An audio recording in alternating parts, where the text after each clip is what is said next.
चलिए, तो ज्योति सिंह के पापा और पावर स्टार पवन सिंह के ससुर ने एक बहुत बड़ा खुलासा कर दिया है दोस्तों। आज एक लेटेस्ट इंटरव्यू में ज्योति सिंह के पापा ने ये खुलासा कर दिया है कि ज्योति सिंह इस बार काराकाट से विधानसभा का चुनाव लड़ेंगी और ये 100% फाइनल है कि ज्योति सिंह इस बार विधानसभा का चुनाव लड़ेगी। और वो ये भी उम्मीद कर रहे हैं कि पवन सिंह ज्योति सिंह के लिए चुनाव प्रचार करें।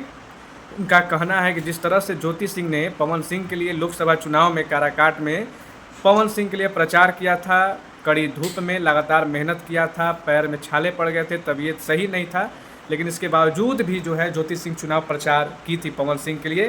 तो पवन सिंह के ससुर भी अब चाहते हैं कि ज्योति सिंह के लिए पवन सिंह भी काराकाट से चुनाव लड़े ज्योति सिंह और पवन सिंह उनके लिए प्रचार करें।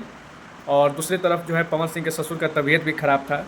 इस पर भी उनसे पूछा गया कि क्या पवन सिंह कुछ संपर्क किए या कुछ, तो उन्होंने कहा कि नहीं, ऐसा कुछ नहीं हुआ, एक बार भी ना वो मिले और ना ही कॉल पे ही बात किए, कुछ मतलब कोई कांटेक्ट ही नहीं है भाई, ठीक है। लेकिन इसके बावजूद भी वो ये उम्मीद कर रहे हैं कि ज्योति सिंह के लिए पवन सिंह चुनाव प्रचार करे। तो ये तो अब समय आएगा तो पता चलेगा कि पवन सिंह चुनाव प्रचार करेंगे कि नहीं करेंगे।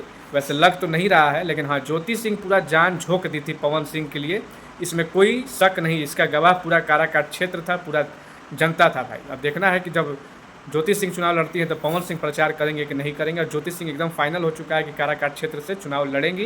काराकाट की जनता के लिए वो पूरी तरह से समर्पित हो चुकी हैं। अब देखना ये है कि काराकाट क्षेत्र में कौन से विधानसभा सीट से वो चुनाव लड़ेंगी, ये देखना होगा। वैसे ज़्यादातर चांस है कि वो डेहरी से ही चुनाव लड़ेंगी।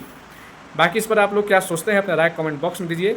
और वीडियो अच्छा लगा हो तो इस वीडियो को दोस्तों अधिक से अधिक शेयर कीजिए और आपका जो भी ओपिनियन है कमेंट कीजिए और बताइए।